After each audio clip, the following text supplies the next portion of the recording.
মৃত্যুর আগে সন্তান হত্যার বিচার দেখে যেতে চান রংপুরের শহীদ আবু সাইদের বাবা। আর বিকেলে দ্বিতীয় সাক্ষ্য দেবেন একটি বেসরকারি টেলিভিশনের সাংবাদিক।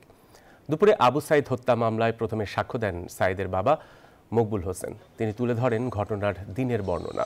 অভিযোগ করেন মৃত্যুর খবর পেয়ে হাসপাতালে ছুটে গেলেও ছেলের লাশ দেখতে দেননি পুলিশ। পরে রাত 3:30টার সময় তড়িঘড়ি করে সাইদকে দাফন করতে চাপ দেওয়া হয়। পরিবারের বাধায় পরের দিন সকালে দাফন করা হয় সাইদকে। মরদেহ গোসলের সময় দেখতে পান ছেলের গুলিবিদ্ধ স্থান থেকে রক্ত ঝরছে। আর বিকেলে দ্বিতীয় সাক্ষ্য দেবেন একটি বেসরকারি টেলিভিশনের সাংবাদিক। তার সন্তানকে গুলি করে প্রকাশ্য দিবালোকে হত্যা করা হয়েছে, তখন ওনার মাথায় আঘাত হয়েছে।